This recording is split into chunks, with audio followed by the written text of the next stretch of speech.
Permanent hair removal at Anos. Flat 25% off. Call 970-389919.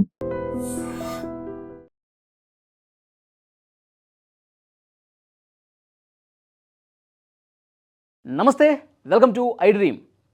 తమిళనాడులో రోజుకో రసవత్తరమైనటువంటి రాజకీయం కనిపిస్తోంది. తమిళనాడులో మళ్ళీ ఎన్నికలు జరిగే అవకాశం చాలా స్పష్టంగా కనిపిస్తోంది. ఎస్, మీరు వింటుంది నిజమే. ఎందుకంటే ఈరోజు ముగ్గురు ఎమ్మెల్యేలు రాజీనామా చేశారు. పళనిస్వామి నేతృత్వంలోని అన్నాడీఎంకే పార్టీకి సంబంధించిన ముగ్గురు ఎమ్మెల్యేలు తమ ఎమ్మెల్యే పదవికి రాజీనామా చేసి ఆ రాజీనామా పత్రాలను నేరుగా స్పీకర్ కార్యాలయానికి వెళ్ళి స్పీకర్ జేసీడీ ప్రభాకర్ గారికి అందజేశారు. తమ రాజీనామాని ఆమోదించండి అని చెప్పి వారిని కోరినటువంటి పరిస్థితి ఉంది. ఈ ముగ్గురు ఎమ్మెల్యేలు తమ ఎమ్మెల్యే పదవికి రాజీనామా చేస్తూ రాజీనామా లేఖను స్పీకర్కి ఇచ్చి నేరుగా ప్రస్తుతం టీవీకే మంత్రి ఎవరైతే ఉన్నారో ఆదవ్ అర్జున ఆయన్ని కలిశారు. ఆదవ్ అర్జున్ని కలిశారు అంటే దీని అర్థం ఏంటి? వీళ్ళు రాజీనామా చేశారు, రాజీనామా ఆమోదం ఎట్టి పరిస్థితుల్లో జరుగుతుంది. తర్వాత ఎన్నికలు వస్తే టీవీకే పార్టీ తరఫున పోటీ చేయడానికి ఆల్మోస్ట్ రంగం సిద్ధమైపోయినట్టుగా సమాచారం వస్తోంది. ఎస్, టీవీకే పార్టీకి మద్దతు తెలిపారు కదా ఆ రోజు బల పరీక్షలో టీవీకేకి మద్దతు తెలిపిన అన్నాడీఎంకే ఎమ్మెల్యేల్లో 20 మందికి పైగా ఎమ్మెల్యేలు పళనిస్వామి నుంచి విడిపోయి అన్నాడీఎంకే ఒక చీలిక వర్గంగా ఏర్పడి షణ్ముగం, వేలుమణి నేతృత్వంలోని 20 మందికి పైగా ఎమ్మెల్యేలు పళనిస్వామి నుంచి విడిపోయి వీళ్ళు ఇక్కడ విజయ్ పార్టీకి ఆ రోజు బల పరీక్షలో మద్దతు కూడా తెలియజేసినటువంటి పరిస్థితి ఉంది. కాబట్టి ఆ 20 మంది ఎమ్మెల్యేల్లో ఉన్నటువంటి ఎమ్మెల్యేలే ఈ ముగ్గురు ఇవాళ రాజీనామా చేసిన ఎమ్మెల్యేలు కూడా. సో డెఫినెట్గా త్వరలోనే ఎలక్షన్స్ వచ్చే అవకాశం అయితే కనిపిస్తుంది. ఇంకొక సమాచారం ఏంటంటే ఈ ముగ్గురు ఎమ్మెల్యేలు మాత్రమే కాదు, ఈ సంఖ్య ఇంకా పెరిగే అవకాశం కూడా ఉంది. ఆ ముగ్గురు ఎమ్మెల్యేలు కుమారవేల్, తర్వాత జయకుమార్, సత్యభామ, ఈ ముగ్గురు రాజీనామా చేశారు. వాళ్ళ ఈ 3 5 కావచ్చు, 5 10 కావచ్చు, ఆ 10 15 కూడా కావచ్చు అని ఒక చర్చ చాలా బలంగా వినిపిస్తోంది. అంటే అన్నాడీఎంకే నుంచి పూర్తిగా వేరుపడినటువంటి వాళ్ళందరూ కూడా రాజీనామా చేసినా ఆశ్చర్యపోవాల్సినటువంటి పని లేదని ఒక చర్చ వినిపిస్తోంది. ఎందుకంటే పళనిస్వామి వల్లే అసలు మనం ఓడిపోయాం, పళనిస్వామి వల్లే అధికారం రాలేదు, పళనిస్వామి విధానాల వల్లే అన్నాడీఎంకే రెండోసారి కూడా అధికారానికి దూరం అయిపోయింది. భారతీయ జనతా పార్టీతో కలవద్దు అని చెప్పి చాలామంది చెప్పినప్పటికీ భారతీయ జనతా పార్టీతో కలిసి ఎన్నికల్లో పోటీ చేయడం వల్ల తమిళ ప్రజలు మనల్ని తిరస్కరించారు. కాబట్టే మనం ప్రతిపక్షానికి మళ్ళీ పరిమితం అయిపోయాం.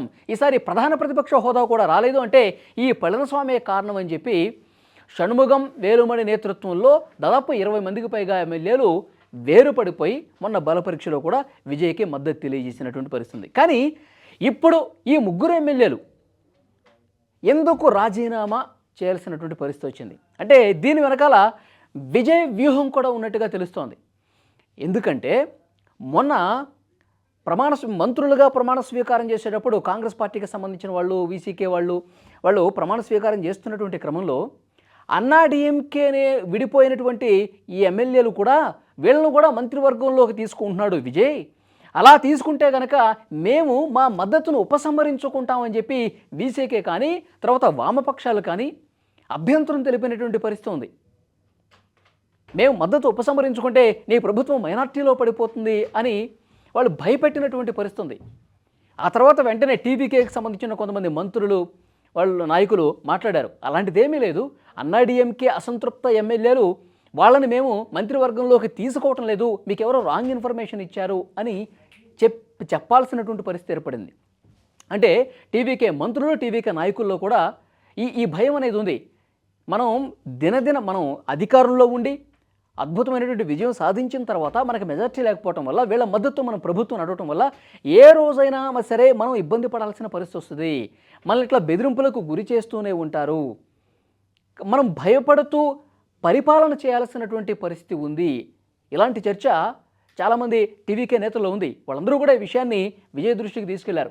ఇప్పుడు అన్నాడీఎంకేలో కొంతమంది మనకి ఎలాగో మద్దతు తెలుపుతున్నారు కదా, వాళ్ళ చేత మనం రాజీనామా చేపిద్దాం, ఇట్లా భయపడుతూ మనం పాలన చేయొద్దు, వాళ్ళు చెప్పినట్టుగా వినాల్సినటువంటి పరిస్థితి వస్తే మనం 107 మంది గెలిచి ప్రజల తీర్పు, ప్రజల అభీష్టం మన వైపే ఉంది కాబట్టి మనం ఎందుకు భయపడుతూ మనం పరిపాలన చేయాలి? ఇప్పుడు ఎలాగో మనకి మద్దతు తెలియజేస్తున్నటువంటి వాళ్ళతో మనం రాజీనామా చేపిద్దాం, కొంతమందితో రాజీనామా చేపించి మన పార్టీలో జాయిన్ చేసుకుందాం, టీవీకే పార్టీలో జాయిన్ చేపించుకుని తర్వాత వాళ్ళని ఎన్నికల బరిలోకి దింపితే, ఎలాగో రాజీనామా చేస్తే ఉప ఎన్నికలు వస్తాయి, వాళ్ళ చేత బరిలోకి దింపితే అందరూ కూడా ఆ నియోజకవర్గాల్లో ప్రజలందరూ కూడా టీవీకేకే మద్దతు తెలుపుతారు. ఎందుకంటే ఫలితాలు వచ్చినప్పుడు చాలామంది సోషల్ మీడియా వేదికగా అర్రే విజయ్కి ఇంకొక 10 స్థానాలు మేము గెలిపిస్తే బాగుండేదే, విజయ్కి ఇంకొక 20 స్థానాలు మేము గెలిపించి ఉంటే బాగుండేదే, 108 దగ్గర విజయ్ పార్టీ ఆగిపోయింది, మాకు చాలా బాధ కలుగుతుంది. చాలామంది ఫ్యాన్స్, ఆ పార్టీకి సంబంధించిన కార్యకర్తలు, సామాన్య ప్రజలు కూడా వాపోయారు. ఎందుకంటే ఆయన ముఖ్యమంత్రి కావడానికి ఎంత ఇబ్బంది పడ్డారో మనం చూసాం. ఒక్క ఎమ్మెల్యే కోసం, 2 ఎమ్మెల్యేల కోసం ఆయన పార్టీల గడపల చుట్టూ తిరుగుతూ ఎంత ఇబ్బంది పడ్డారు. గవర్నర్ ఒక్కొక్కసారి ఆయన తిప్పి వెనక్కి పంపించడం, ఇదంతా రాజకీయం చూసిన తర్వాత తమిళ ప్రజలందరూ కూడా అరే విజయ్కి మంచి మెజార్టీ ఇస్తే బాగుండేది కదా, ఇంకొక 10 స్థానాలు 15 స్థానాలు మనం ఇస్తే బాగుండేది కదా అని చెప్పి చాలామంది ప్రజలు భావించిన పరిస్థితి, సోషల్ మీడియా వేదికగా తమ అభిప్రాయాల్ని పంచుకున్న పరిస్థితి. కాబట్టి ప్రజల తీర్పు మన వైపే ఉంది. కాబట్టి 5 సంవత్సరాల పాటు విజయ్ ప్రభుత్వానికి ఢోకా లేకుండా చేయాలంటే ఇప్పుడు వస్తున్నటువంటి ఉప ఎన్నికల్లో కూడా విజయ్ పార్టీని గెలిపించి తీరాలి అని ప్రజల్లో కూడా అభిప్రాయం ఉంది. కాబట్టి ఎట్టి పరిస్థితుల్లో మనమే గెలుస్తాం, అన్నాడీఎంకే ఎమ్మెల్యే చేత మనకి మద్దతు తెలుపుతున్న వాళ్ళతో రాజీనామా చేపించి మన పార్టీ గుర్తు మీద గెలిపించుకొని బాజాప్తా మనం ఒక మంచి కాన్ఫిడెన్స్తో పరిపాలన చేద్దాం, మనం మంచి మెజార్టీతో పరిపాలన చేద్దామని చెప్పి టీవీకే నాయకులు విజయ్ దృష్టికి తీసుకెళ్లారు. సరే కానివ్వండి అని చెప్పి ఆయన కూడా గ్రీన్ సిగ్నల్ ఇచ్చినట్టుగా తెలుస్తోంది. ఆయన గ్రీన్ సిగ్నల్ ఇచ్చిన తర్వాతే ఈ 3 ఎమ్మెల్యేలు రాజీనామా చేశారు. చేసి టీవీకే మంత్రి ఆదవ అర్జున్ను కూడా కలిశారు. సో భవిష్యత్తులో అంటే అతి తొందరలోనే ఇంకా కొంతమంది ఈ 3 తర్వాత ఇది క్యూ కట్టే అవకాశం ఉంది. ఆ 20 మందికి పైగా ఎమ్మెల్యేల్లో, అన్నాడీఎంకేకి సంబంధించిన ఎమ్మెల్యేల్లో ఎవరు వస్తారు, ఇంకా ఈ 3 10 అవుతుందా 15 అవుతుందా అన్నది అతి త్వరలోనే తెలుస్తుంది. ఒక్కసారి స్పీకర్ రాజీనామా చేస్తే 6 నెలల్లోపు ఉప ఎన్నికలు వస్తాయి. 6 నెలల్లోపు ఉప ఎన్నికలు నిర్వహించి తీరాల్సిందే. ఎన్నికల కమిషన్ అక్కడ వాళ్ళు రిజైన్ చేసినటువంటి ఆ నియోజకవర్గాల్లో ఎన్నిక పెట్టాల్సిందే, కొత్త ఎమ్మెల్యేలుగా వాళ్ళకి ఎన్నిక కావాల్సిందే. సో డెఫినెట్గా మరి ఎంతమంది ఇంకా రాజీనామా చేస్తారు, ఎన్ని చోట్ల ఉప ఎన్నికలు వస్తాయనేది కూడా కాలమే సమాధానం చెప్తుంది. తప్పకుండా ఈ వీడియో మీద మీ అభిప్రాయం కామెంట్ చేయండి.